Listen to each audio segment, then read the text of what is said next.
9 साल पहले इस देश ने भ्रष्टाचार के खिलाफ, भारत के खिलाफ षड्यंत्र और हिंदुत्व के खिलाफ षड्यंत्र के विरोध में एक प्रचंड बहुमत की सरकार बनाई थी। एक गुजरात राज्य का मुख्यमंत्री लोकप्रियता के शिखर पर पहुंचा, जिसके खिलाफ चरम षड्यंत्र हुए, अपनी पार्टी के अंदर षड्यंत्र हो रहे थे, और गुजरात का वो मुख्यमंत्री जब भारत का प्रधानमंत्री बना तो भारत दुनिया की 5वीं आर्थिक शक्ति बन गया।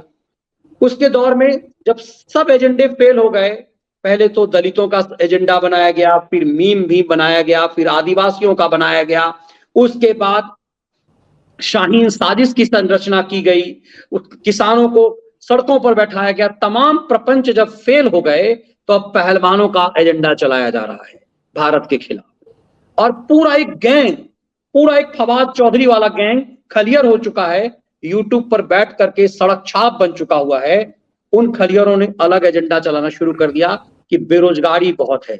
आज प्रधानमंत्री ने 9 साल पूरे होने पर वो पूरे आंकड़े दिए कि किस तरह से देश में वो चीजें बढ़ी है, बेरोजगारी पर पूरा कंट्रोल हुआ है, मेडिकल से लेके तमाम स्वास्थ्य सेवाएं, कैसे भारत एक महाशक्ति की तरफ बढ़ रहा है। जब प्रधानमंत्री खुद वो मोर्चा संभालते हैं तो झूठ का पूरा गुब्बारा एक सुई के नोक से पूरा फट जाता है।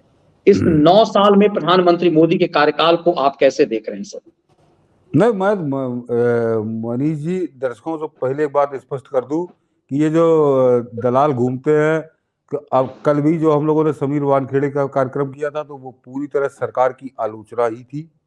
अभी जो आपने पिछला 20 मिनट का सुना, जो त्र्यंबकेश्वर में घुसे हैं जिहादी, वो सरकार की ही आलोचना है। पूरी तरह से हम लोग उसको जो महाराष्ट्र की भाजपा सरकार है उसको जिम्मेदार मानते हैं, और जो दिल्ली में भाजपाई बैठे हैं बड़े बड़े मठाधीश, वो उस पर कोई कठोर बयान भी नहीं दे रहे। कार्रवाई करना तो उनके हाथ में नहीं है, वो भी आलोचना की। लेकिन आलोचना करने का मतलब हम लोग आंख पर पट्टी बांधकर ना तो समर्थन करते हैं ना आलोचना करते हैं। ये आज ही संयोग से 9-16 मई को ही स्पष्ट हो जाना चाहिए।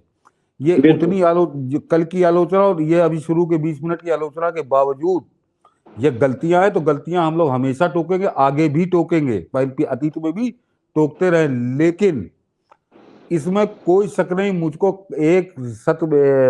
रत्ती भर का भी 1% भी संदेह नहीं है कि आज से 9 साल पहले 16 मई 2014 को इस देश ने, हिंदुस्तान ने, जनता ने एक भारत का भाग्य बदल दिया था। ये जनता का फैसला था मनीष जी, जनता का फैसला था, भारत का भाग्य बदल दिया था। एक नया इतिहास लिखा गया। और जो प्रधानमंत्री मोदी कहते हैं कि नए भारत के नव निर्माण, तो वास्तव में उस आज 16 तारीख को परिणाम आया था। दर्शकों को अगर याद हो, 16 मई 2014 को ही परिणाम आया था 2014 की लोकसभा चुनाव का, जिसमें इस कांग्रेस और वामपंथी जितने देश विरोधी गैंग थे, इन सबको जनता ने उठाकर कूड़े के ढेर में फेंक दिया था और पूर्ण बहुमत के साथ नरेंद्र मोदी को बैठाला था।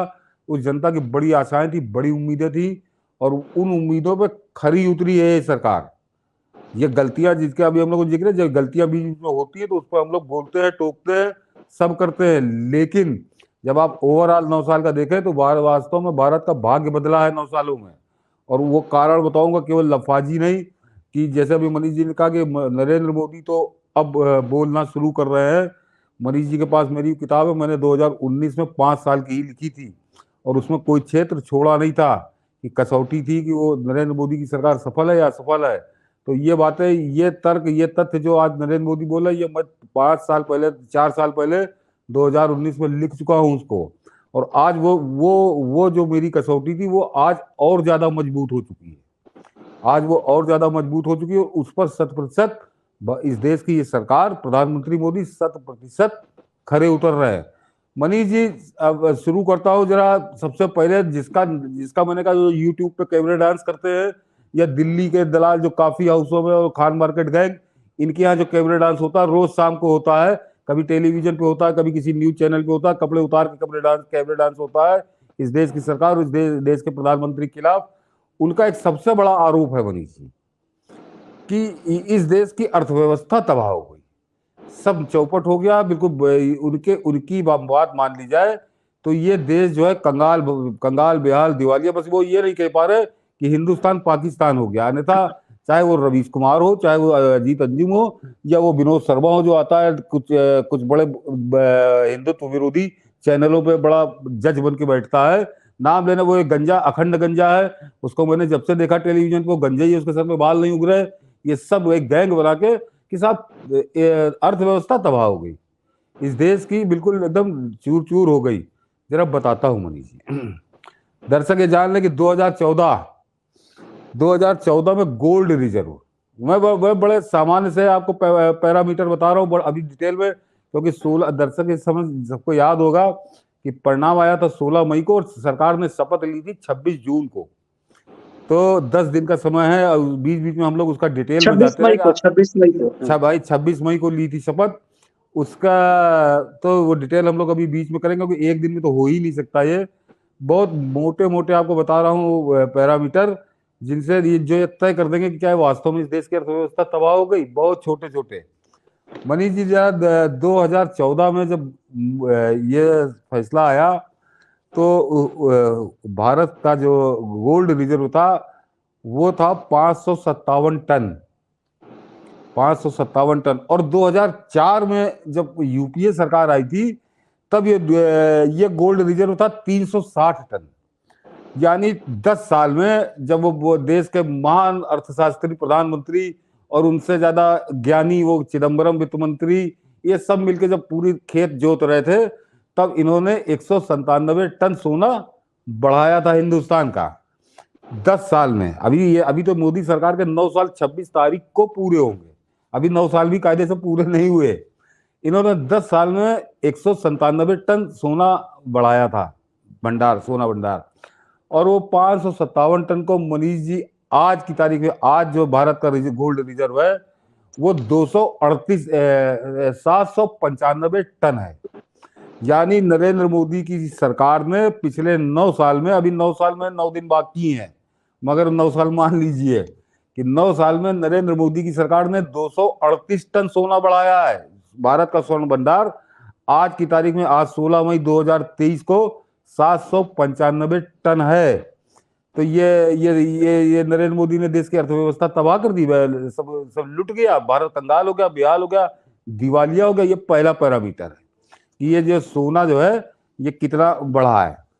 विदेशी मुद्रा कोष, मनीष जी, जब 2004 में वो महान अर्थशास्त्री आए थे मनमोहन सिंह, जो पूरा ठेका लिए थे पूरी दुनिया का, और साथ में वो चिदम्बरम महान अर्थशास्त्री, तब विदेशी मुद्रा थी 113 अरब डॉलर, 113 अरब डॉलर। और जब ये 2014 में गए तो उसको इन्होंने बढ़ाया और उसको बढ़ाया 304 अरब डॉलर, यानी 191 अरब डॉलर विदेशी मुद्रा बढ़ी ये उनके काल में। और आज की तारीख में मनीष जी, वो जो 304 अरब डॉलर की पूंजी छोड़ के गए थे मनमोहन सिंह, वो आज की तारीख में है 596 अरब डॉलर। यानी वो जो महान अर्थशास्त्री की जोड़ी दो बैलों की तरह जो खेत जोत रही थी अर्थव्यवस्था का, तब जो फसल आई थी वो 191 अरब डॉलर की आई थी। और आज एक चाय वाले ने, जिसका इस अर्थव्यवस्था से कोई लेना देना नहीं था, उस चाय वाले ने 9 साल में ऐसा खेत जोता है अर्थव्यवस्था का कि 292 अरब डॉलर पैदा हुए हैं। जरा गौर करिए, ये हिंदुस्तान तबाह हो गया, ये हिंदुस्तान की अर्थव्यवस्था बर्बाद हो गई। और दर्शक ये समझ लें कि जो ये गोल्ड रिजर्व या जो फॉरेक्स रिजर्व है, विदेशी मुद्रा भंडार होता है, ये आप नहीं तय करते, ये इसको पूरी दुनिया के, चाहे वो अंतरराष्ट्रीय मुद्रा कोष हो या अलग अलग एजेंसियां, इसकी मॉनिटरिंग करती हैं कि आपके पास क्या है। तो 10 साल में यूपीए सरकार ने 191 अरब डॉलर जोड़े थे और 9 साल में नरेंद्र मोदी की सरकार ने 292 अरब डॉलर आपका विदेशी मुद्रा कोष बढ़ाया है। ये इस देश की अर्थव्यवस्था को तबाह हो जाने का, बर्बाद हो जाने का, देश के दिवालिया हो जाने का यह है। तो ये जो रोज आपको समझाते हैं कि अर्थव्यवस्था चौपट हो गई, बर्बाद हो गई, कुछ होना नहीं है, सब खत्म हो गया, तो ये आपको ये 2 पैरामीटर बड़े आसान से हैं, कहीं भी आप जाके चेक कर सकते हैं। तीसरा आइए मनीष जी, अभी बड़ा 3 साल पहले बड़ा डांस हुआ, मैं अभी अर्थव्यवस्था पर ही केंद्रित हूँ, कि बड़ा डांस हुआ कि साहब वो जो अडानी वाला मामला आया और जो सेंसेक्स गिर गया तो सब लुट गया, पूरा हिंदुस्तान लुट गया और पता नहीं क्या क्या बर्बाद हो गया, LIC बर्बाद हो गया, स्टेट बैंक बर्बाद हो गया, सब खत्म हो गया। वो जो अडानी की वजह से शेयर मार्केट में गिरावट आई थी। अरे वो अडानी वाला झटका वो तो उभर गया, फिर सेंसेक्स अपनी जगह पहुंच गया है। अब जरा बताता हूँ कि वहां भी क्या हुआ मुझे। 2004 में जब ये दोनों महान अर्थशास्त्री आए, चिदम्बरम और मनमोहन सिंह, तो उस समय मनीष जी देश का सेंसेक्स जो था 6250 पर था। ये मार्च 2004। और जब ये विदा हुए, जिस दिन ये विदा हुए, तो देखिए मैं उसको जो हूँ 16 मई को नहीं जोड़ रहा हूँ, जो थोड़ा शेयर मार्केट के रहते होंगे, उसकी जानकारी रखते होंगे, जिनके शेयर मार्केट शेयर होंगे, खरीदते बेचते होंगे, उनको बहुत अच्छे से मालूम होगा। जिस दिन 16 मई को रिजल्ट आना शुरू हुए थे, उस दिन जो है शेयर मार्केट 1470 पॉइंट चढ़ा था, 1500 पॉइंट। तो इसलिए मैं इन खैरातियों को 15 मई को क्या स्थिति थी शेयर मार्केट की वो बता रहा हूँ कि सेंसेक्स जो था वो 23,903 पर था, यानी 23,900 पे मान लीजिए आप। तो 6250 पे ये आए थे जब 2004 में, और जब ये गए तो 23,903 पर था, यानी इन्होंने 17,653 अंक सेंसेक्स को बढ़ा था इनके कार्यकाल में, 10 साल में, 10 साल में। और वो जो 23,903 पे सेंसेक्स था, वो आज मनीष जी 61,932 पर सेंसेक्स है। नरेंद्र मोदी के सरकार के कार्यकाल में 9 साल में 38,000 पॉइंट सेंसेक्स। ये इस देश की अर्थव्यवस्था डूब गई है। और जिन खैरातियों के मतलब बुद्धि को पत्थर पड़े हो, तो जरा कराची का जो सेंसेक्स है शेयर मार्केट, वहां का देख लेंगे क्या पॉइंट किस तरह से वो बर्बाद हुआ है।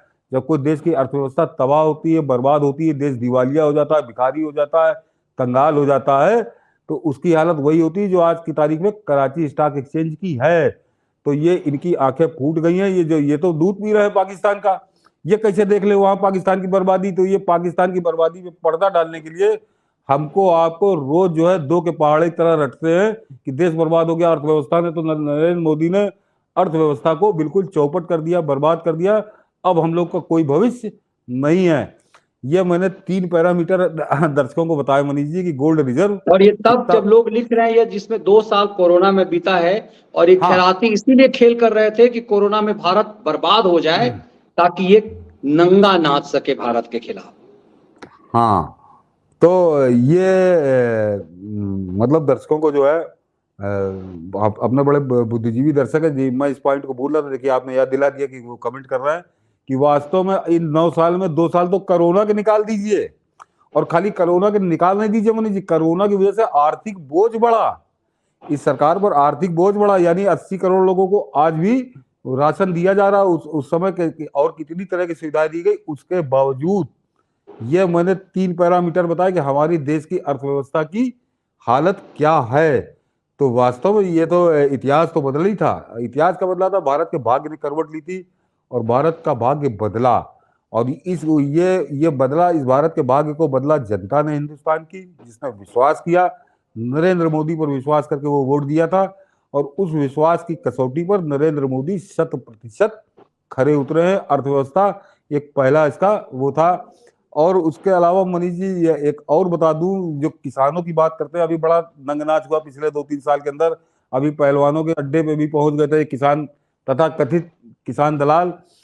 तो 2014 में जिस समय हिंदुस्तान में 264 मिलियन टन फूड ग्रेन पैदा हुआ था, खाद्यान्न, इस आंकड़े को जरा सुन लीजिए। और मुझको अच्छे से याद है कि ऐसा मीडिया में नाचे थे मनीष जी ये सारे नर्तक कि कमाल हो गया, रिकॉर्ड टूट गया। क्या क्या तरक्की की है कि 264 मिलियन टन खाद्यान्न पैदा हुआ इस देश में। और आज के जो अभी ये खत्म हुआ मार्च में 2022-23 का, ये खाद्यान्न उत्पादन हुआ 323 मिलियन टन। यानी आप समझिए उससे जो यूपीए सरकार छोड़ कर गई थी, उससे 6 करोड़ टन ज्यादा अनाज आज पैदा हो रहा है। 6 करोड़ टन, मिलियन में बताऊंगा तो 60 मिलियन टन है, मगर वैसे आ जाइए तो 6 करोड़ टन अनाज ज्यादा पैदा हो रहा है। ये इस देश का किसान तबाह हो गया, इस देश की कृषि बर्बाद हो गई। सब लुट गया, सब डूब गया, किसान को लूटे ले रहा नरेंद्र मोदी। ये दस्तावेजी आंकड़े उन पर तर्क की बात कर रहा हूं। तो ये जो कैबरे डांस करते हैं अपने यूट्यूब चैनल पर, या दिल्ली के दरबारी वो खान मार्केट गैंग, इनको जब भी ये मिले तो इनसे हाथ में जूता लेके बात करिए, क्योंकि तथ्यों तर्कों को तो सुनते ही नहीं, तथ्यों तर्कों को ना पढ़ते, न स्वीकारते, न समझते। ये इनको एक ही है, तो ये जो है, ये लातों के भूत है, बातों से नहीं मानने वाले। जो तथ्य बता रहा हूँ कि इन सब बातों के बाद वो बताते हैं कि देश का किसान बर्बाद हो गया, खेती तबाह हो गई, अर्थव्यवस्था तो खैर मैंने अभी बताई आपको पूरा डिटेल। तो ये जरा शुरुआती आंकड़े थे। और इसके अलावा मनीष जी, जो अन्य क्षेत्रों की बात होती है तो देश ने तरक्की कहाँ की है। 14 तक 384 मेडिकल कॉलेज, आज 700 से ज्यादा, यानी लगभग दुगने में। और इसमें सबसे खास बात दर्शक ये ध्यान रखें कि वो जो 14 तक 384 मेडिकल कॉलेज थे, वो सन 67 साल में बने थे। वो ऐसे नहीं बन गए थे कि मतलब ये यूपीए सरकार ने बना दिए थे। जब वो आजादी मिली थी तब अंग्रेजों ने भी कुछ मेडिकल कॉलेज बना के छोड़े थे हमारे पास। वो तो 67 साल में करते करते करते 9 दिन चले, 2.5 कोस की तरह ये कांग्रेसी सरकारें चलती रही। और 2014 तक देश में 384 मेडिकल कॉलेज थे, आज की तारीख में 700 से ज्यादा है। यानी लगभग जितने इन्होंने 67 साल में बनाए थे, उस नरेंद्र मोदी सरकार ने उतने 9 साल में बना के दिखा दिए। ये हैं सामने। एमबीबीएस की जो मनीष जी सीट, एमबीबीएस और एमडी की सीटें थी 80,000 सीटें, ये 67 साल में कर पाए थे। आज की तारीख में वो सीटें 1,70,000 है। ये देश के नौजवानों को दिया है, प्रतिभाशाली नौजवानों को दिया है, जो डॉक्टर बनने की जिनकी इच्छाएं थी। तो समझिए 80-90 हजार सीटें, ये 67 साल में 80,000 सीटें कर पाए थे व्यवस्था, और 9 साल में 90,000 सीटों की व्यवस्था की है। कोई तुलना हो सकती है इनसे? कोई तुलना ही नहीं हो सकती इनकी। इनसे तुलना वैसे ही तुलना हो जाएगी मनीष जी कि मूंछ का बाल और पूंछ का बाल, वैसे ही तुलना हो जाएगी इनके कि आदमी के मूंछ का बाल और गधे के पूंछ का बाल। वही तुलना है कि 67 साल में 80,000 सीटें और 9 साल में 90,000 सीटें। तो भाग्य तो बदला था। 16 मई को जो भारत की जनता ने निर्णय किया था, जो फैसला सुनाया था कि इन भ्रष्टाचारियों को, इन डकैतों को, इन लूट खसोट करने वालों को और जनता का लहू पीने वालों को डालो कूड़े की टोकरी में, और एक नए आदमी को जो चाय बेचता था, जिसने वहां से अपनी यात्रा शुरू की थी, उसके हाथ में बागडोर सौंपो। क्योंकि उस आदमी के पास अपनी जो पूंजी थी वो गुजरात की पूंजी थी।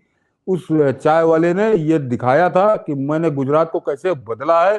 उस पर जनता ने विश्वास किया था कि हाँ, तुम भारत को भी बदलोगे, और उस आदमी ने भारत को बदला है। ये मैं जो दस्तावेज बता रहा हूँ। और उसके अलावा मनीष जी एक और आंकड़ा, वो अभी नरेंद्र मोदी शायद कल ही बोले हैं या आज ही बोले हैं। तो रेल पे तो हम लोग पूरा कार्यक्रम कर चुके थे, अभी आगे एक दिन करेंगे हम लोग। क्या होने का, अब 10 दिन के कालखंड है, तो अलग अलग विषयों पे लूंगा। आज थोड़ा है कि आज ये बता रहा हूँ भारत का भाग्य बदला जो कह रहा है, तो हम लोग क्यों कह रहे हैं कि मनीष जी 67 साल, मैंने कहा ना कि आदमी के मूंछ का बाल और गधे की पूंछ का बाल दोनों एक हो नहीं सकते, इनकी तुलना ही नहीं की जा सकती। कि 67 साल में ये पूरे देश में जो रेलवे थी उसकी 20,000 किलोमीटर जो रेलवे लाइन थी उसका इलेक्ट्रिफिकेशन कर पाए थे 67 साल में। और नरेंद्र मोदी ने 9 साल में, नरेंद्र मोदी की सरकार ने 40,000 किलोमीटर रेलवे लाइन का इलेक्ट्रिफिकेशन किया है। यानी इनका 67 साल में जितना इन्होंने किया था, उतना 9 साल में उससे दुगुना इन्होंने 67 साल में 20,000 किलोमीटर इलेक्ट्रिफिकेशन किया था रेलवे लाइन का। और आज की तारीख में वो 40,000 किलोमीटर 9 साल में करके दिखाया है। ये देश की सरकार देश को डुबोई दे रही है, कुछ काम नहीं कर रही है, असफल हो गई है कुछ। ये सारे आंकड़े जो बता रहा हूँ मनीष जी, इसमें अभी आखिर में जो है वो इन सबका एक सार होगा जो एक जवाब दे देगा उसका, कि ये रेलवे लाइन का। और आपको आता हूँ मेट्रो का, उन्होंने गिनाया, वो हम लोग मेट्रो का भी शायद 10-12 दिन पहले थे, कि इनके समय में जब इनकी 10 साल में सरकार थी, और दर्शक ये जान लें कि हिंदुस्तान में मेट्रो 70 के दशक में आ गई थी। क्योंकि मुझे ध्यान है, मैं सब 79 में मैं कलकत्ता गया था, तब कलकत्ता की मेट्रो बन रही थी, और 82-83 में शायद वो कंप्लीट हो गई थी, यानी 82-83 में मेट्रो की टेक्निक आ गई थी हिंदुस्तान में। और 2014 यानी अगर आप 84 से भी मान लीजिए तो 40 साल नहीं 30 साल है।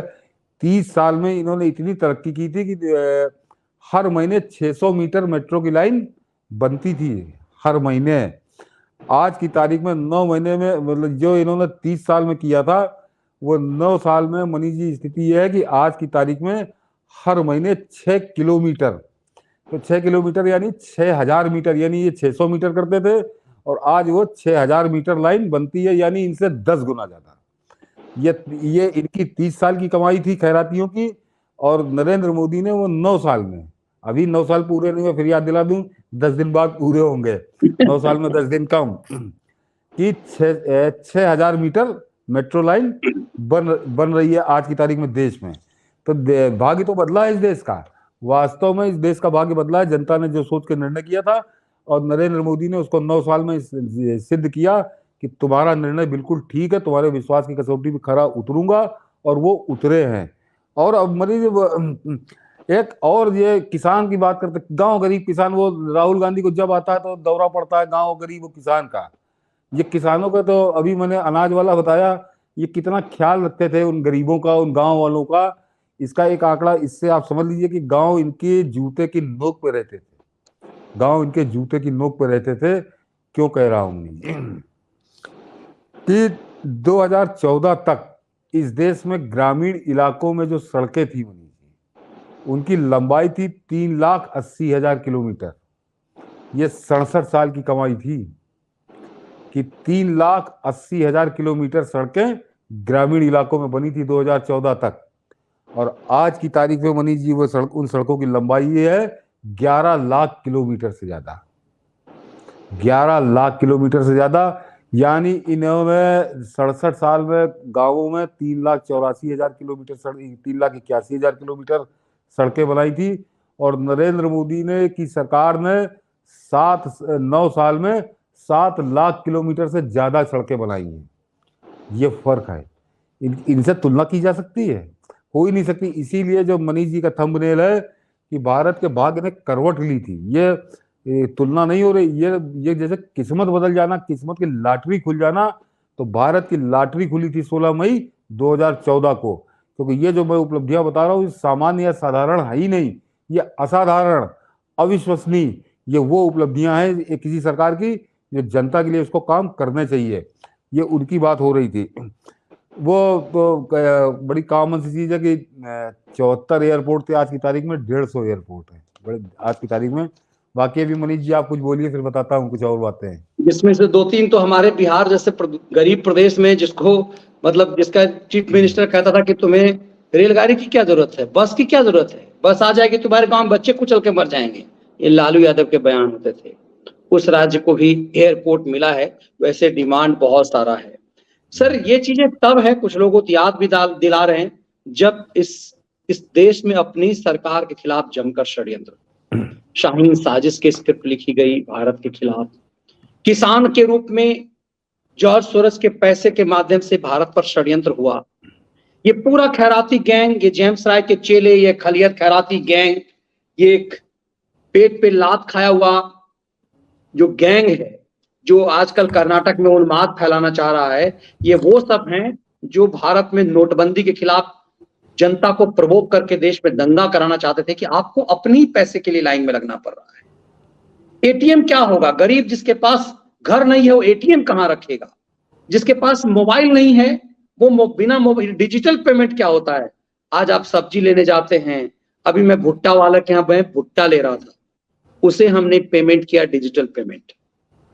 सोचिए एकदम बेहद गरीब बेचारा, वो भुट्टे वाले के यहाँ 20 रुपए का जो एक भुट्टा आपने लिया, उसके पास भी डिजिटल पेमेंट। ये षड्यंत्र क्या था, क्यों ऐसा था कि अपने ही सरकार के खिलाफ इतना बड़ा षड्यंत्र चल रहा था सर? देखिए मनीष जी, इस पे क्योंकि हमने कहा 10 दिन हम लोग करेंगे, और इस सरकार के खिलाफ षड्यंत्र नहीं था सर, ये देश के खिलाफ षड्यंत्र, ये देश के खिलाफ है, ये देश के खिलाफ था, इसमें कोई शक नहीं है, इसमें कोई शक नहीं, ये देश के खिलाफ षड्यंत्र था। और ये आज भी उसी काम में लगे हुए, आज भी उसी काम में लगे हुए, सरासर सफेद झूठ बोलते हैं, बरगलाते हैं। और देखिए, ये इस मोर्चे पर सरकार को मैं 100% नंबर नहीं दूंगा, इतनी बातें बताने के बाद, बिल्कुल बिल्कुल कि इसमें मैं उनको 100 में 80 ही नंबर दूंगा। 20 नंबर की कभी कमी है, लेकिन ये 20 नंबर बड़े गंभीर हैं।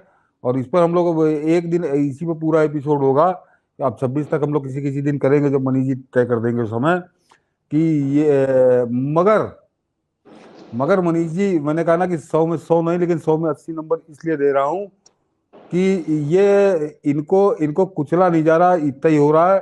इन पर अंकुश तो है। अब इस देश में 26/11 मगर जैसे देश को हमले, अच्छा ये लगेगा सर कि ये फवाद चौधरी के स्टाइल में इन्हें दौड़ाया जाए, देश हाँ दौड़ते हुए बस, भागते हुए इन खैरातियों को देखे, इन पेट पे लात खाए हुए बेईमानों को देखे, जिसका बलात्कारी भाई जो है सुप्रीम कोर्ट में इसके कारण बच गया, वैसे ही उन उन्मादियों को नंगा करते हुए देश देखे, फवाद चौधरी की तरफ भागते हुए इन सनसनीबाजों को, ये हाथ मसलने वाले बेईमानों को, ये पेट पे लात खाए हुए खिलाड़ियों को, ये जॉर्ज सोरोस के एजेंटों को। हाँ ये बिल्कुल, ये जो मैंने कहा कि 16 मई 2014 को जो जनता ने इनका तख्ता पलटा था, इनको कूड़े की टोकरी में फेंका था, और एक कई आशाएं अपेक्षाएं थी, उनमें एक बहुत बड़ी अपेक्षा ये भी थी इस सरकार से, नरेंद्र मोदी जी आपसे ये थी। सरकार तो क्या, मैं भाजपा की मैं बात क्या कहूँ, फिर कुछ और हो जाएगा। मगर हाँ, नरेंद्र मोदी से अपेक्षाएं थी, ये जो देश के दुश्मन है, जो आस्तीन में पलने वाले सांप है, इनको भी कुचला जाएगा। तो इनको बांध के तो रखा, लेकिन इनको कुचला नहीं है नरेंद्र मोदी ने, ये कसर बाकी है, ये शिकायत बांध के बाकी तो है। रखा, लेकिन आज कम से हाँ कम ये तो कि सरक छाप हो गए सर, ये देश का हाँ एजेंडा तय करते थे। और मुझे लगता है बहुत निराश होने की जरूरत नहीं है, ये वो दलाल जो देश का एजेंडा तय करते थे, आज सड़क छाप हो चुके हैं। इन सनसनीबाजों को देखिए, जन्मांध, ये जन्म से संपादक हुआ करता था, ये 2-2 कौड़ी के चिरकुट आज सड़क छाप है। हाथ मसलने वाला देखिए, ये भीषण गर्मी में जैकेट पहन करके ये हाथ मसलता रहता है घर में। ये सब, इन सबको गुमान था कि ये देश का मिजाज तय करते हैं। फर्क तो पड़ा है, लेकिन देश के खिलाफ षड्यंत्र करने के लिए इन सबके खिलाफ कठोर कार्रवाई होनी चाहिए। देश के गृह मंत्री के खिलाफ फर्जी खबर करने के लिए इस पेट पे लात खाए हुए खैराती कुमार को कुछ भी नहीं हुआ। और एक सामान्य लड़का जो बेचारा एक सिपाही का बेटा था, तमिलनाडु के जेल में बंद है एक गंभीर आरोप में, और देश की सुप्रीम कोर्ट नहीं समझ पा रही है कि ये क्या है। तो बहुत सारे मोर्चे पे लड़ाई है। इस देश की सुप्रीम कोर्ट के एजेंडे को हमने कल वो एक विश्लेषण किया कि इस देश के उपराष्ट्रपति के खिलाफ सुप्रीम कोर्ट सुनने को तैयार है कि याचिका आ गई कि उपराष्ट्रपति को पद से हटा दीजिए। अब इस सुप्रीम कोर्ट का की मना स्थिति समझिए कि भारत के सर्वोच्च दूसरे नंबर का जो पद है, हायरार्की में भी कम से कम आप उसमें नहीं आते हैं, मतलब आप 5वें नंबर पे आते हैं, उपराष्ट्रपति है इस देश का, आप उसको हटाने की याचिका सुन रहे हैं। तो ये दिखाता है कि इसका मतलब आप धमका रहे सरकार को कि हम जो केशवानंद भारती केस जो 1973 वाला, उसके मुताबिक हम कभी भी सरकार का नकेल कर सकते हैं, संसद का नकेल कर सकते हैं। और जिस तरह से इस देश में अभिव्यक्ति की आजादी के नाम पर षड्यंत्र हो रहा है, कि देखिए कि केरला स्टोरी के मामले में तमिलनाडु और केरल ने तमिलनाडु और बंगाल में बैन कर दिया, और चूंकि ऐसे ऐसे मामले में वही सिंघवी और वही सिब्बल जब कोर्ट में पेश होता है, तो फिर एजेंडा कुछ और हो जाता है। सर समय हो रहा है, जरा ब्रीफली समझे, क्योंकि 16 तारीख से लेके 26 तारीख तक हम लोग अलग अलग आयाम में इसे समझेंगे। हाँ, नहीं मनीष जी, उसका मैंने इसीलिए कहा कि 100 में 80 नंबर, लेकिन अभी क्योंकि साल भर बाकी है, अभी 10% कार्यकाल बाकी है। अगर 10 साल की बात करूं तो 90% कार्यकाल ही हुआ है। और ये जो काम है, ये कोई बहुत कठिन काम नहीं, इसके लिए कोई सालों की योजना नहीं चाहिए। इस एक साल में ये आस्तीन के सांप कुचले जाएंगे, इनका फंद कुचले जाएंगे, ये अपेक्षा हम लोग कर सकते हैं। और ये अपेक्षा गलत भी नहीं है, और ये उम्मीद जनता की पूरी करेंगे नरेंद्र मोदी और उनकी सरकार, ये मुझको भी उम्मीद है। तो